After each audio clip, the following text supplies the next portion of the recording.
অচেনা নাম্বার থেকে একটি মেসেজ। তোমার বয়ফ্রেন্ড আজ তোমাকে গণধর্ষণ করতে যাচ্ছে। নিজেকে বাঁচাতে হলে বাড়ি থেকে বের হইও না। অহনা সাজগোজ করছিল বয়ফ্রেন্ডের সাথে দেখা করতে যাবে বলে, তখনই মোবাইল স্ক্রিনে ভেসে ওঠে মেসেজটি। সেখানে উপেক্ষা করে আবারও সাজায় মনোনিবেশ করে, হয়তো কেউ দুষ্টামি করছে তার সাথে। সে ভেবেই তৈরি হয়ে নেয়। বের হতেই আবার মোবাইলে মেসেজ আসে, তারা 11 জন। গণধর্ষণ থেকে নিজেকে বাঁচাতে এখনই সিদ্ধান্ত বদলাও, না হয় তোমার সম্মান নয়, কেবল তুমিও বেঁচে ফিরতে পারবে না। অহনার রাগ হয় অচেনা সেই লোকের উপর, যে কিনা ভয় দেখাচ্ছে। মোবাইলটাকে সাইলেন্ট করে দেখা করতে যায় বয়ফ্রেন্ডের অর্ণবের সাথে। পার্কে পৌঁছাতেই অর্ণব বলল, চলো এক জায়গায় যাব। কোথায়? আমার সাথে চলো। অহনা কথা না বাড়িয়ে অর্ণবের সাথে চলতে থাকে। পৌঁছে যায় নিজের এলাকা থেকে কিছু দূরে একটি জঙ্গলে। শুনশান নীরবতায় ভয় পায় অহনা। অর্ণবের শার্ট খামচে ধরে বলে, এ তুমি কোথায় নিয়ে এলে আমায়? আর একটু বেবি, কিছুক্ষণ পরে দেখতে পাবে আসল মজা। এটা তো জঙ্গল, এখানে কি এমন করবে তুমি? বড় কোনো সারপ্রাইজ আছে কি? হ্যাঁ, গেলেই দেখবে, অনেক বড় সারপ্রাইজ। তারা পৌঁছে যায় একটি পরিত্যক্ত বাড়িতে। চারিদিকে কেমন বিদঘুটে অন্ধকার, পচা গন্ধ আসছে অনেকটা। সিঁড়ি বেয়ে উপরে উঠলো। উপরটা পরিপাটি, তবে একখানা ভাঙা আয়না আর বিছানা ছাড়া আর কিছুই চোখে পড়ছে না। অহনা বলল, এখানে কি? কিছুই তো নেই। আমরা এখানে কেন এলাম? আমার ভয় করছে অর্ণব, প্লিজ চলো আমরা বাড়ি চলে যাই। একটু পর চমক দেখবে, সবুর করো। দেখতে পেল একে একে 10 জন তরুণ প্রবেশ করলো। অহনার আচমকা অচেনা মেসেজের কথা মনে হলো। সেও বলেছিল 11 জন লোক তাকে গণধর্ষণ করবে। বুকটা ধক করে উঠলো তার। অর্ণব, এরা কারা? এরা আমার বন্ধু। মজা হবে আজ। আমি বাড়ি যাব, আর এক মুহূর্ত এখানে না। তুমি গেলে চলো, না হয় আমি একা গেলাম। একজন লোক এগিয়ে আসে অহনার দিকে। কোথায় যাচ্ছ সোনা? তোমার জন্যই তো আমরা এখানে এলাম। তুমি গেলে মজা করবো কার সাথে? বলেই শয়তানি হাসিতে ফেটে পড়লো তারা। অর্ণবও হাসছে। নিজেকে খুব অসহায় মনে হতে লাগলো অহনার। বারবার মনে আসছে অচেনা মানুষের কথা। যদি তার কথা শুনে না আসতো তাহলে এত কিছু ঘটতো না। অর্ণব সহ আরো 11 জন পুরুষ অহনার দিকে এগিয়ে আসছে। অহনা নিজের হাতের ফোনটার দিকে তাকায়। রাগের বশে ফোন অফ করে রেখেছিল। তাড়াতাড়ি অন করতেই অর্ণব তার হাত থেকে মোবাইলটা নিয়ে বিছানায় ছুঁড়ে মারে। পরক্ষণেই 11 জন এগিয়ে আসে আরো কাছে। অহনাকে বিছানায় ধাক্কা মেরে ফেলে দেয়। অহনা পিঠের নিচে মোবাইলের অস্তিত্ব টের পায়। মোবাইল অন করতেই দেখতে পায় একটি মেসেজ, তোমার পিছনে বিছানার পাশে একটি স্প্রে আছে, সবার মুখে স্প্রে করো, আমি ব্যবস্থা নিচ্ছি। অহনা কোনো কিছু না ভেবে আশেপাশে তাকায়। সত্যি সত্যি একটা স্প্রে দেখতে পায়। হাতে নিয়ে তাদের মুখে স্প্রে করে। তাড়াহুড়ো করে হয়ে ঘরটি থেকে বেরিয়ে যেতেই অর্ণবের হাত ধরে ফেলে। কোথায় যাচ্ছিস? তোকে ভোগ না করা এখান থেকে ছাড়বো না। পালাতে পারবে না। অহনা অর্ণবের হাতে কামড় বসায়। ব্যথার চোটে অর্ণব তাকে ছেড়ে দেয়। সিঁড়ি দিয়ে নামতেই আরেকজন ওর হাত টেনে ধরে। টেনে আবার উপরে নিয়ে যায়। ঠাস ঠাস করে একটা চড় বসিয়ে দেয়। অহনা ছিটকে পড়ে বিছানায়। চিৎকার করেও লাভ নেই এখানে। এই পরিত্যক্ত জায়গায় কেউ শুনবে না তার আর্তনাদ। পশুগুলো পুনরায় ঝাঁপিয়ে পড়তেই পুলিশ এসে হাজির হয়। পুলিশ দেখে সবাই ভয়ে পালাতে থাকে। অর্ণবের মুখ থেকে বেরিয়ে আসে, সালার, পুলিশ খবর দিল কোন মা। পুলিশ সবাইকে ধরে নেয়। অহনা বেঁচে যায়। একজন এসআই অহনার কাছে এসে বলে, ভাগ্য করে এমন হাজবেন্ড পেয়েছেন। আজকালকার হাজবেন্ড ওয়াইফের মনের মিল থাকে না কখনো। আপনার স্বামী তো অফিস থেকেই আমাদের কল করে বলল তার নাকি আপনাকে মনে পড়ছে।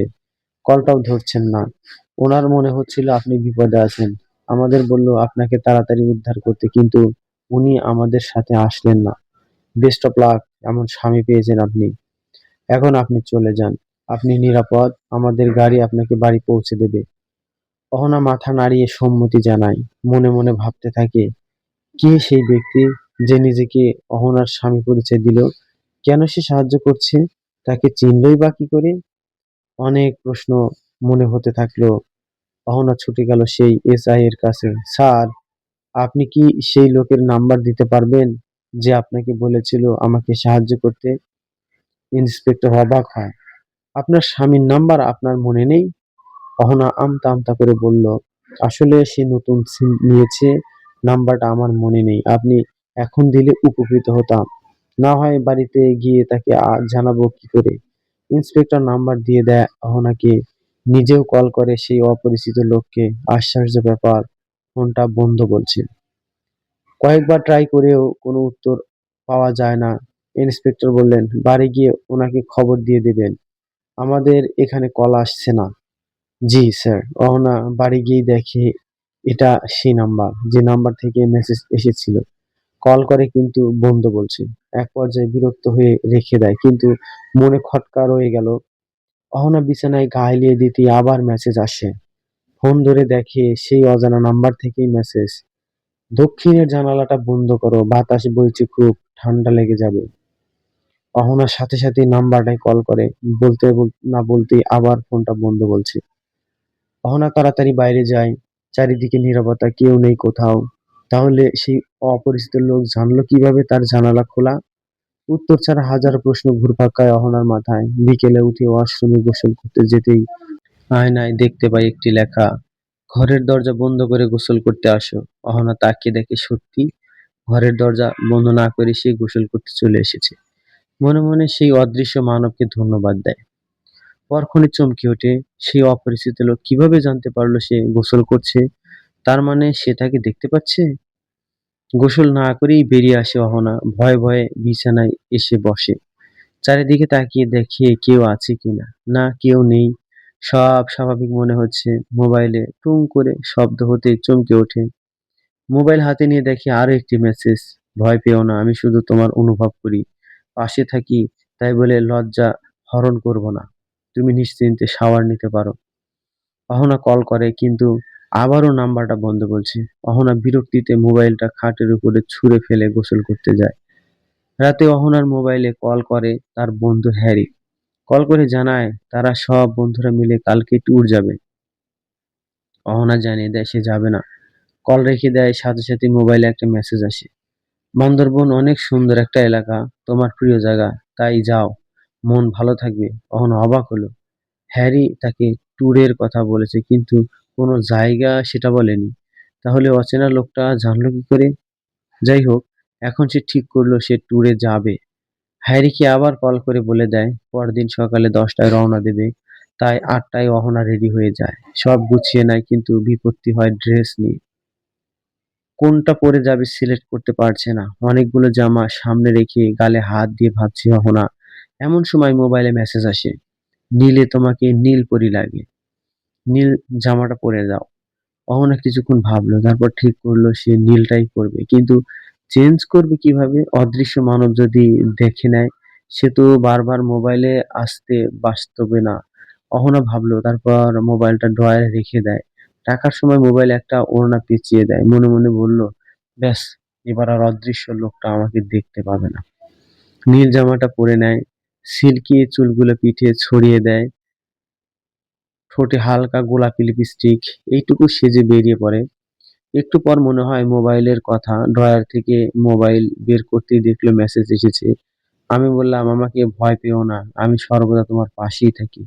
তুমি দেখতেও পাও না। সবাই মিলে একটা মাইক্রোবাস নিয়েছে। 6 জনের target Bandarban. Ahana, Harry, Rumi, Drake, Tiku আর ইরা। অহনার মোবাইলে মেসেজ আসে, ড্রেক থেকে দূরে থাকবে। অহনার রাগ হয় এবার। বন্ধুদের সে অনেক ভালো জানে, তাহলে অদৃশ্য লোকটা কেন দূরে থাকতে বলছে? কিন্তু তাকে কিভাবে জিজ্ঞেস করবে? কল করলেই বন্ধ বলবে। অহনার মাথায় বুদ্ধি আসে। সে ভাবে মেসেজ করলে ভালো হয়। যখন লোকটি মেসেজ করার জন্য তার মোবাইলে অন করবে তখনই মেসেজটা সেন্ড হয়ে যাবে। যেই ভাবা সেই কাজ।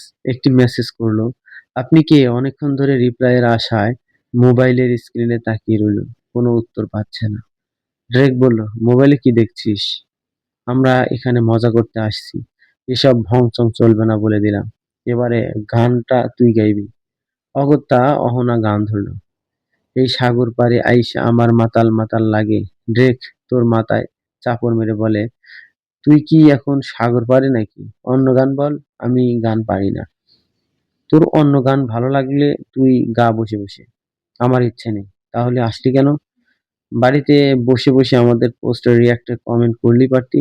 হুদাই আমাদের মোমেন্টটা নষ্ট করলি। হ্যারি বলেছিল আমাকে, তুই এসব বলার কে? পাশ থেকে রুমি বলল, ঝগড়া থামা গেন্দার দল, তোদের জানালা দিয়ে ছুঁড়ে ফেলে দিব ইচ্ছে করছে। ঠিক আছে তাহলে তুই গান বল। আমি একা না, সবাই মিলে গান ধরলো। তোরে পুতুলের মতো করে সাজিয়ে হৃদয়ের কোঠরে রাখবো, আর হৃদয়ের চোখ মিলে তাকিয়ে সারাটি জীবন ভরে দেখবো আমি নেই, নেই রে, যেন তোরই মাঝে হারিয়ে গেছি। বান্দরবনে এসে তারা তাঁবু টানায়। রাতে তারা তুমুল পার্টি করে। ঘুমোতে যাওয়ার আগে অহনা একচোট ঝগড়া করে নেয় হ্যারির সাথে। বিষয়বস্তু ছিল, কে কাল সকালে তাড়াতাড়ি উঠতে পারবে।